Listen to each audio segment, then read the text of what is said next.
Bonsoir téléspectateurs. Aujourd'hui, nous allons aborder un des problèmes les plus courants au niveau des médias. Nous allons parler de la monnaie. Essentiellement, nous allons aborder le problème du dollar et les problèmes concernant les grands financiers internationaux et en ce qui concerne les grands pays comme les pays émergents. Et bon, on a les deux groupes, les G20, G8. Et nous parlerons aussi en ce qui concerne les conflits au niveau des monnaies. Bon, et essentiellement, c'est les pays émergents et qui ont la possibilité d'être des pays possédant des énergies. Essentiellement, nous comptons dans ces pays, la Russie, les pays arabes et certains pays latino-américains comme le Venezuela, qui est déjà un pays très important au niveau du gaz et au niveau du pétrole. Et bien entendu, nous aborderons les pays arabes et grands producteurs d'énergie comme l'Arabie saoudite, l'Algérie, et un pays qui a ses conflits internes religieux et politiques. Et l'Arabie saoudite, elle a aussi ces déstabilisations, pas assez prononcées, mais elles sont là.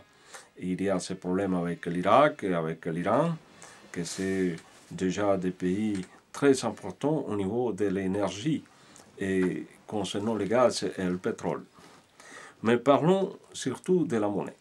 Actuellement, les pays émergents, comme la Russie, comme le Venezuela, et non moins négligeable, c'est la Chine, puisque la Chine, c'est le plus grand pays exportateur du monde et qui possède énormément du bons du trésor américain. Et ces bons du trésor américains sont dans les réserves chinoises. La Chine, elle est très inquiète par rapport à la mauvaise économie financière des États-Unis. Pourquoi? Parce que les États-Unis, comme tout le monde le sait, c'est la monnaie de la confiance. Et comme c'est une monnaie où tout le monde a confiance, et les États-Unis ont tendance à utiliser beaucoup la planche à billets, la machine à billets, et ça crée énormément de déficits.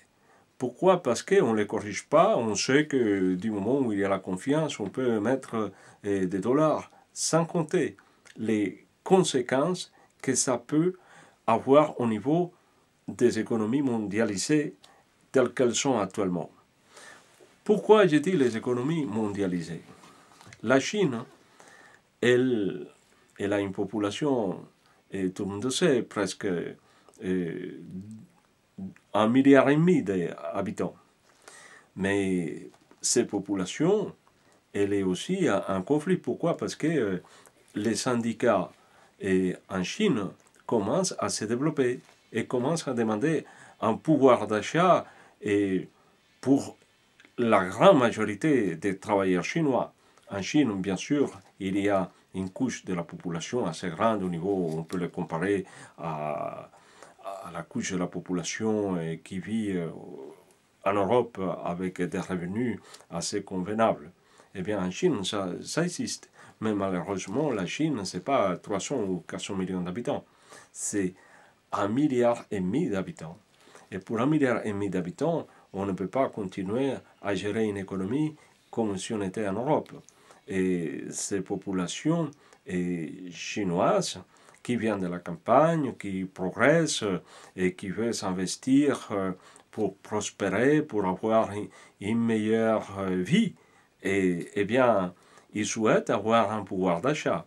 Et ils ne peuvent pas être payés lorsque l'économie chinoise a démarré il y a déjà 15 ans ou même on pourrait dire 20 ans. Mais maintenant, la Chine, elle a un certain niveau de production et de consommation, et non loin des pays comme les États-Unis, bien qu'on ne veut pas le dire. Mais la Chine, elle va peut-être cesser d'être un pays exportateur. Elle va plutôt développer son économie interne, tel comme on le voit en Inde. L'Inde, c'est une grande économie mais c'est une économie qui est tournée vers l'intérieur, vers une population, malgré la pauvreté, mais il y a une immense population en Inde qui se développe et que c'est un rythme continuel, sans cesse. On voit le niveau de vie en Inde des couches moyennes de plus en plus se développer.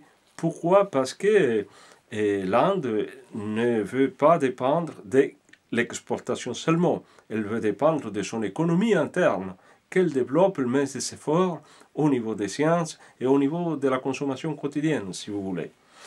Et en revenant sur les pays producteurs d'énergie, comme le Venezuela, l'Algérie, eh bien, l'Algérie, c'est plutôt une économie rentière où ces élites investissent plutôt à l'étranger leurs capitaux pour avoir des intérêts, mais n'investissent pas beaucoup chez eux actuellement. Mais la population demande avoir un développement en Algérie. Et ça va poser des problèmes, puisque l'Algérie sera obligée de retirer toutes ces masses d'argent qu'ils sont dans les banques européennes et américaines, ce qui va diminuer encore la confiance sur les dollars. Sur l'euro, je ne peux pas dire, puisque l'euro, ça concerne un ensemble assez grand de pays qui ont une économie plus ou moins stable par rapport à l'économie américaine. On ne peut pas dire la même chose. Pourquoi? Parce que c'est une économie qui vit sur le déficit et l'endettement interne des ménages. Pourquoi? Parce que les salaires sont très bas, donc, et comme consomment les Américains, ils consomment par l'endettement. Et quand ils ne peuvent plus payer, lorsque les travails sont tellement fragiles, qu'ils sont licenciés, eh bien, à ce moment-là, c'est la faillite par rapport au prêt qu'on leur a fait.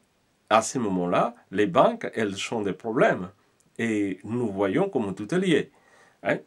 Mais continuons à développer les grands traits de la monnaie au niveau international. La Chine et la Russie ne veulent plus accepter le dollar comme une monnaie de réserve.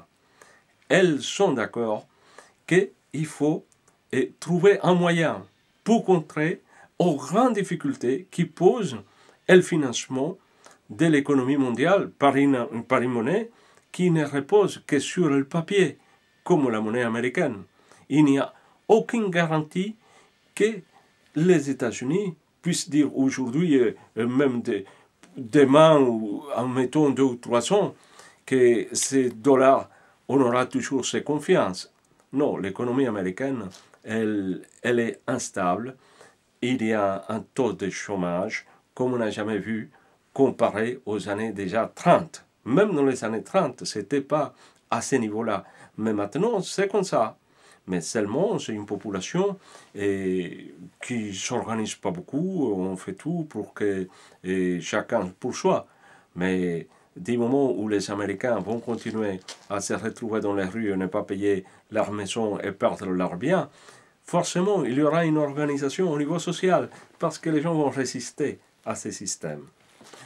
On va continuer à parler de ça à partir des analyses qui sortiront d'après la réunion du G8 et G20 dans ce mois, et nous aborderons à peu près les incidences qu'il y aura. Mais pour l'instant, on va rester là et on vous remercie de votre attention et ce sera pour la semaine prochaine où nous aborderons un autre problème. Ce ne sera pas sur la monnaie, ce sera sur l'écologie. Bonsoir.